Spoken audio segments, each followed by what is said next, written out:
নমস্কার বন্ধুরা, মাম্পিস রান্নাঘরে সবাইকে স্বাগত।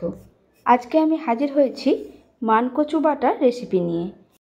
এইভাবে মানকচু বাটা বানিয়ে দেখবেন, একটুও গলা চুলকাবে না। গরম গরম ভাতের সাথে খেতে দুর্দান্ত লাগবে। রেসিপিটি ভালো লেগে থাকলে বন্ধুদের সাথে শেয়ার করার অনুরোধ রইল। তাহলে দেখে নিন খুব সহজেই কিভাবে বানিয়ে ফেলবো মানকচু বাটা। এটা বানানোর জন্য সবার প্রথমে আমি নিয়ে নিয়েছি 250 গ্রাম মানকচু। মানকচুর খোসাটাকে আমি ছাড়িয়ে নেব আর ছোট ছোট করে টুকরো করে কেটে নিয়েছি। দেখুন মানকচুগুলোকে আমি কিভাবে কেটেছি। এরপর এই মানকচুটাকে আমি হালকা ভাপিয়ে নেব। তার জন্য বসিয়ে দিয়েছি গরম জল, দিয়ে দিলাম 1 চামচ নুন। এরপর জলটাকে আমি খুব ভালোভাবে ফুটিয়ে নিয়ে কেটে রাখা মানকচুটাকে আমি দিয়ে দিলাম। এরপর এটাকে জলের সাথে খুব ভালোভাবে মিশিয়ে নিলাম আর এটাকে ঢাকনা আটকে হতে দেব 2 থেকে 3 মিনিটের জন্য। আর লাগছে অল্প নারকেল, সেটার আমি খোসাগুলো ছাড়িয়ে ছোট ছোট করে টুকরো করে নিয়েছি। দেখুন আমি এখানে একেবারে মোটা নারকেলটা নিইনি, কচি নারকেল নিয়েছি। 1 চামচ নিয়ে নিয়েছি কালো সর্ষে আর নিয়েছি 4টে কাঁচা লঙ্কা। ঝালটা যদি আপনাদের বেশি লাগে তাহলে কাঁচা লঙ্কার পরিমাণটা বাড়িয়ে দেবেন। 2 থেকে 3 মিনিট পর আমি ঢাকনাটাকে খুলে নিচ্ছি। দেখুন কচুগুলোকে আমি হালকা ভাপিয়ে নিয়েছি।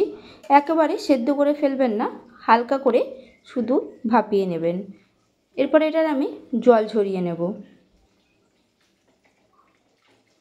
এটা বাটা করার জন্য নিয়ে নিয়েছি মিক্সিং জার। জল ঝরিয়ে রাখা মানকচুগুলোকে আমি দিয়ে দিলাম আর এটার একটা মিহি পেস্ট করে নেব।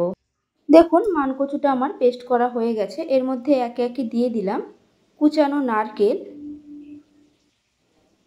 1 চামচ কালো সর্ষে, 4টে কাঁচা লঙ্কা আর দিলাম অল্প নুন।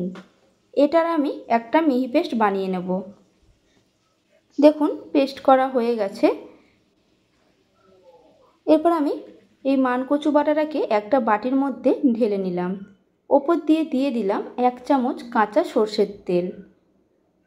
এইভাবে কাঁচা সর্ষের তেল দিয়ে মানকচু বাটা খেয়ে দেখবেন, গরম ভাতের সাথে খেতে দুর্দান্ত লাগবে। আমার এখানে নুনটা একটু কম হয়েছিল, তার জন্য দিয়ে দিলাম স্বাদ মতো নুন। আপনাদের যদি না লাগে তাহলে আপনারা দেবেন না। সব কিছু চামচ দিয়ে একসাথে আমি মিশিয়ে নিলাম।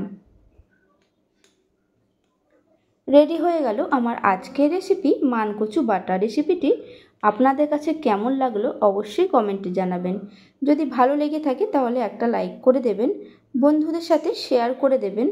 আর নতুন বন্ধু হয়ে থাকলে আমার চ্যানেলটিকে সাবস্ক্রাইব করার অনুরোধ রইল, পাশে থাকা বেল আইকন সমেত। তাহলে আমি যখনই কোনো নিত্য নতুন রান্নার ভিডিও আপলোড করব, সবার প্রথমে আপনাদের কাছে নোটিফিকেশন চলে যাবে।